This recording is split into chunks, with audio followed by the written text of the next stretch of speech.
नमस्ते, मैं अलका ठाकुर हूँ और आप सभी का अलका मेडिकल क्लासेस में स्वागत है। आप अगर 5 ऐसे चीज़ों को खाते हैं जो डायबिटीज़ में आपके लिए अमृत साबित हो सकती है, उसको हम आज के लेक्चर में डिस्कस करने वाले हैं।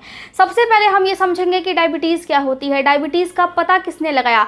1675 में थॉमस विलिस ने डायबिटीज़ का पता लगाया। उन्होंने एक पेशेंट को देखा और उन्होंने ये देखा कि वो जो व्यक्ति जहाँ पर पेशाब करता है वहाँ पर पेशाब के आसपास चींटियाँ लगी हुई है। उससे उन्होंने पता लगाया कि अच्छा, ये जो प्रॉब्लम है, जो यूरिन की प्रॉब्लम है, बहुत ज़्यादा यूरिन आती है, साथ ही यूरिन में मीठापन है, उसको हमने बोला डायबिटीज़। और थॉमस विलिस ने, किसने? थॉमस विलिस ने इसका पता लगाया 1675 में। ये बहुत कॉमन प्रॉब्लम है, महिलाओं में भी होती है, पुरुषों में भी होती है। अब देखा यह गया कि जो डायबिटीज़ होते हैं वो भी 2 प्रकार के होते हैं। सबसे पहला जो डायबिटीज़ होता है वो होता है डायबिटीज़ मेलाइटस, और दूसरा जो प्रकार होता है वो होता है डायबिटीज़ इंसिपिडस। तो डायबिटीज़ मेलाइटस के बारे में आज हम नॉर्मली पढ़ने वाले हैं। तो डायबिटीज़ मेलाइटस जो होती है वो बहुत लंबे टाइम तक रहने वाली प्रॉब्लम्स है। इसका मतलब ये है कि जब आपको होना होगा डायबिटीज़ तो लंबे समय से प्रॉब्लम्स होंगी। जिसका बीपी बहुत ज़्यादा हाई होता है उसको भी डायबिटीज़ होती है। यूरिन बहुत ज़्यादा आता है, पेशाब बहुत बार लगता है। और जो डायबिटीज़ मेलाइटस है इसमें क्या होता है, जो पेशेंट होता है उसका जो पेशाब होता है वो काफ़ी ज़्यादा मीठा होता है, जिसकी वजह से हम बोल सकते हैं कि स्वीटनेस ऑफ यूरिन की प्रॉब्लम्स आ जाती है पेशेंट में, स्वीटनेस ऑफ यूरिन। तो डायबिटीज़ बहुत ज़्यादा कॉमन है। और अगर हम देखें तो इसमें भी 2 प्रकार हैं। पहला होता है प्राइमरी डायबिटीज़ मेलाइटस, इसको मैं शॉर्ट फॉर्म में लिखती हूँ, और दूसरा होता है सेकेंडरी डायबिटीज़ मेलाइटस। प्राइमरी में भी 2 प्रकार है, टाइप 1 और टाइप 2। टाइप 1 में क्या होता है? टाइप 1 अक्सर बच्चों को होती है। जो बच्चा लगभग अभी जन्म लिया है, जब उसका पैनक्रियास सही से काम नहीं करता है तो पैनक्रियास से इंसुलिन बनना बंद हो जाता है। हमारे बॉडी में पेट के नीचे एक छोटा सा क्या है? पैनक्रियास है। छोटा सा पैनक्रियास है, पत्ती के जैसा होता है ये, और इसमें से निकलता है एक खास किस्म का पदार्थ जिसको हम बोलते हैं इंसुलिन। और जब भी हम कुछ भी खाते हैं उसमें होता है कार्बोहाइड्रेट, जैसे चावल खाया, दाल खाया, सब्जी खाई, तो कार्बोहाइड्रेट जब हम खाते हैं उस कंडीशन में वो जो कार्बोहाइड्रेट जब पचता है बॉडी में तो वो जा कर के फिर बदल जाता है ग्लूकोज में। अब इंसुलिन इस ग्लूकोज को पचाने का काम करती है और ग्लूकोज पूरे कोशिका को मिले, पूरे अंग को मिले, इसके लिए इंसुलिन इसके साथ मिक्स हो जाती है और फिर जा कर के ये एनर्जी में कन्वर्ट हो जाता है। मतलब तब हमें जा कर के ऊर्जा मिलती है, ऐसे ही नहीं मिलती है, ऐसे ही कोई चीज़ नहीं मिलती है। कन्वर्ट होती है कार्बोहाइड्रेट से ग्लूकोज में, उसके बाद जा कर के हमें ऊर्जा मिलती है। लेकिन इंसुलिन का बनना भी महत्वपूर्ण है ताकि इसकी भी पाचन अच्छे से हो पाए। नहीं तो क्या होगा, अगर इसका अमाउंट ज़्यादा हो जाएगा बॉडी में तो ग्लूकोज ज़्यादा हो गया, मतलब शुगर का लेवल ज़्यादा हो गया और उसको पचाने वाला इंसुलिन कम हो गया। उस कंडीशन में ही डायबिटीज़ की प्रॉब्लम्स होती है। और 98% लोगों को प्राइमरी डायबिटीज़ मेलाइटस होता है, जिसमें टाइप 1 और टाइप 2 दोनों आता है। टाइप 1 जो कि बच्चों को होता है और जिसका उम्र 20 साल है, उससे कम उम्र के जितने भी लोग हैं उनको टाइप 1 हो जाती है। इसका संबंध मोटापे से बिल्कुल भी नहीं है। इसका संबंध किससे है? इसका संबंध है एसिडोसिस से। जब आपकी बॉडी में एसिडोसिस हो जाती है और कीटोसिस हो जाती है। इन दोनों का मतलब क्या है? एसिडोसिस का मतलब है आपके बॉडी में कार्बन डाइऑक्साइड की मात्रा ज़्यादा हो गई हो, और कीटोसिस का मतलब है आपके बॉडी में कीटोन्स की मात्रा ज़्यादा हो गई हो। अब ये कीटोन्स क्या होता है?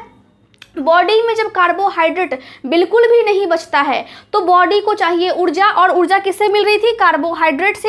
यहाँ पे जो बदल करके फिर ग्लूकोज में चेंज होता है, उसके बाद जा करके ये ऊर्जा बनती है। लेकिन बॉडी अब क्या करता है? इसको तो ये मिला ही नहीं, अब बॉडी फैट को यूज़ करना शुरू कर देगा, फैट से काम निकलवाना शुरू कर देगा। जैसे गाड़ी में तेल चाहिए आगे बढ़ने के लिए, उसको चालू होने के लिए, वैसे ही बॉडी में ऊर्जा चाहिए ताकि हम काम कर सके। लेकिन इस कंडीशन में क्या होता है कि फैट का उपयोग बॉडी करने लगता है, जिसकी वजह से बहुत सारे कीटोन्स बनने लगते हैं, और तब जाकर के आपको टाइप 1 डायबिटीज़ हो जाती है, जो कि 20 साल से कम उम्र के बच्चों को होती है। मतलब मोटापे की वजह से नहीं हुई, टाइप 2 होता है मोटापे की वजह से। और बहुत सारे लोगों में टाइप 2 की प्रॉब्लम है जिसमें इंसुलिन बनता है, लेकिन इंसुलिन जो कोशिका होती है उस इंसुलिन को ग्रहण नहीं कर पाती, एक्सेप्ट नहीं करती है। जैसे हम देखते हैं मैथ्स के क्वेश्चन को जब हम सॉल्व कर लेते हैं तो उस कंडीशन में आंसर आ जाता है, लेकिन हमारा जो प्रोसेस होता है वो सही नहीं होता है। फिर टीचर उसको गलत कर देते हैं। वैसे ही यहाँ पर टाइप 2 में जो कि बहुत सारे लोगों को होता है और 40 उम्र के बाद होता है, आजकल 30 के बाद भी होने लगा है।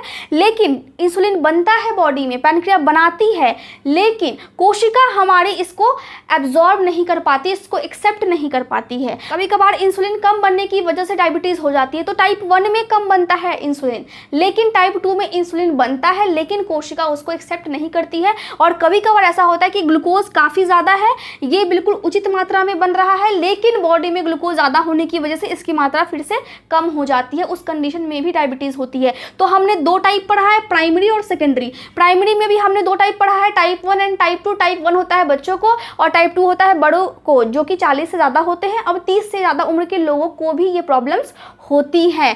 अब जब किसी को डायबिटीज़ है तो उसको क्या होगा, अगर सेकेंडरी वाली हो जाती है, ये लगभग 2% लोगों को होती है, जब भी बॉडी में कुछ और प्रॉब्लम हो, कुछ और बीमारी हो और उसकी वजह से आपका पैनक्रिया यहाँ का जब खराब हो जाता है, उसी को हम बोलते हैं सेकेंडरी डायबिटीज़ मेलाइटस, जिसमें हो सकता है कि आपके पैनक्रिया में या तो इन्फेक्शन लग जाए या फिर यहाँ पर सूजन हो जाए। उसकी वजह से भी यहाँ के जो भी कोशिका है पैनक्रियाज की, वो फिर खराब हो जाती है। अब इन्फेक्शन लग जाता है, इन्फेक्शन भी बहुत सारे हैं, बैक्टीरिया का इन्फेक्शन भी लगता है, वायरस का इन्फेक्शन भी लगता है। तो वायरस जो होती है वो होती है कॉक्सेकी वायरस, और जो बैक्टीरिया होती है वो होती है स्ट्रेप्टोकोकस। ठीक है, तो नोट्स आपको मिल जाएंगे, यहाँ पे मैं समझाने के लिए आपको बता देती हूँ। तो वायरस भी है और बैक्टीरिया भी, दोनों जा करके इसको ख़राब कर देते हैं। अब इन्फेक्शन इतना सारा है, इतना सारा याद करना पड़ता है, और इन्फेक्शन जिसको होता है उसको टेंशन नहीं है, जिसको पढ़ना पड़ता है उसको टेंशन होता है कि इतने सारे इन्फेक्शन से अलग अलग अंग में है, कैसे पढ़े, लेकिन हम पढ़ेंगे। चलिए, तो यहाँ पर इन्फेक्शन हो जाता है 2 प्रकार से। तो जब इन्फेक्शन होता है तब भी आपके पैनक्रिया में दिक्कत होगी, क्योंकि इसकी कोशिका खराब हो गई है। अब इंसुलिन बनना बंद हो गई या तो बहुत कम हो गई, तो होती है सेकेंडरी वाली, और ये सिर्फ 2% लोगों को होती है। बॉडी में कहीं और प्रॉब्लम है, उसकी वजह से आपका ये अंग फिर खराब हो गया। और 98% होता है टाइप 1 टाइप 2। टाइप 1 में बच्चों को, टाइप 2 में बड़ों को होता है। जब भी डायबिटीज़ होती है तो उस कंडीशन में आपके देखने की क्षमता फिर कम हो जाती है। क्यों कम होती है? क्योंकि जो रेटिना होता है वो फिर खराब होने लगता है, उसके पास की जो खून की नली होती है डायबिटीज़ के केस में फिर वो खराब होने लगती है, उसकी वजह से आप देख नहीं पाते हैं, कमजोरी होती है बहुत ज़्यादा। अब जिसको टाइप 1 होगा, जिस बच्चे को टाइप 1 होगा, मतलब बच्चे को ही होता टाइप 1, जिसको भी टाइप 1 होगा उसको बहुत ज़्यादा प्यास लगेगा, जो उसका यूरिन है वो काफ़ी ज़्यादा आएगा, मतलब पेशाब बार बार लगेगा, जिसको हम बोलते हैं पॉलीयूरिया। क्या बोलते हैं? पेशाब बार बार आता है तो उसको मेडिकल टर्म में बोलते हैं पॉलीयूरिया। जिसको बार बार उसको प्यास भी लगेगा, उसको हम क्या बोलते हैं? उसको हम बोलते हैं पॉलीडिप्सिया। अगर बार बार प्यास लगे तब। अगर बार बार उसको भूख लगता है तो हम बोलते हैं पॉलीफेजिया।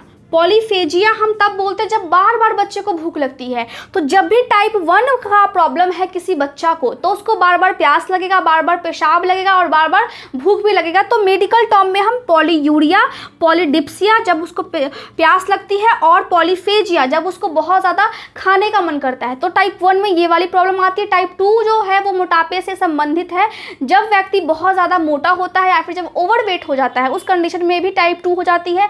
लंबे समय तक हाई ब्लड प्रेशर की प्रॉब्लम है तो उसको भी डायबिटीज़ की समस्या होगी, थकावट महसूस होगा, उसको उल्टी करने का मन करेगा। टाइप 2 में क्या होता है? टाइप 2 में जिसमें बहुत बड़े लोगों को डायबिटीज़ होती है, उसमें उनका वेट लॉस होने लगता है डायबिटीज़ के बाद, डायबिटीज़ से पहले नहीं, डायबिटीज़ के बाद वेट लॉस होने लगता है।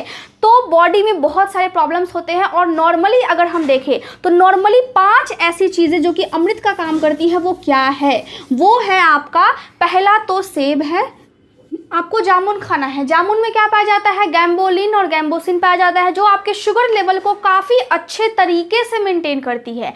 इसके अलावा आप फिर करेला भी खा सकते हैं। करेला खाना नहीं है, करेला का जूस बना करके पीना है। रोज़ सुबह जब आप करेले का जूस पीते हैं तो आपको शुगर में काफ़ी ज़्यादा मदद करती है। आप जब अपने खान पान को अच्छे से मेंटेन करके चलेंगे तो फिर जब आप मेडिसिन खाते हैं तो आपका शुगर लेवल काफ़ी हद तक कंट्रोल में रहेगा। अब शुगर की प्रॉब्लम क्या है कि अगर एक बार आपकी ये जो पैनक्रियाज है, जो आपके पेट के नीचे है, अगर ये ख़राब हो गई तो फिर वापस ये ठीक नहीं हो सकती है। इसका मतलब है कि आपको आपको जीवन भर शुगर के लेवल को मेंटेन करके चलना पड़ेगा। इसके अलावा आप चिया सीड्स खा सकते हैं। चिया सीड्स को क्या करना है, चिया सीड्स को 20 मिनट तक आपको पहले पानी में फुलाना है और फिर जाकर के उसको लेना है, ठीक है।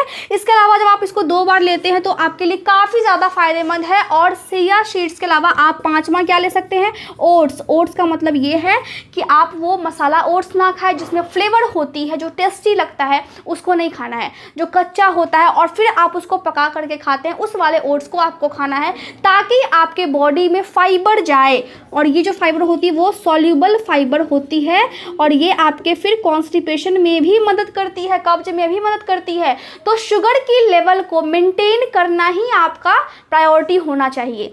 तो सारी चीज़ों को जब आप करेंगे उसके बाद जब आप मेडिसिन खाएंगे, अब मेडिसिन में हम क्या क्या मेडिसिन खा सकते हैं, मेडिसिन में मेटफॉर्मिन खा सकते हैं जब आपको टाइप 2 हो, जो कि अधिक उम्र वाले लोगों को होती है।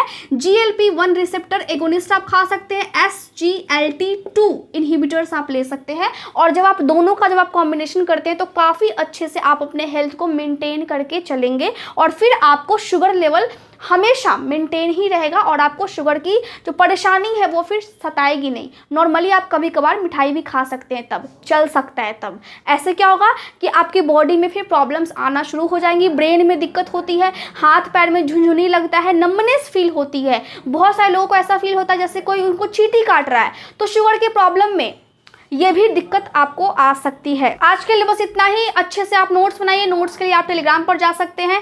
Thank you so much for watching my video. ऐसे ही आप पढ़ते रहिए और अपने परिवार का ख्याल रखिए। Thank you so much.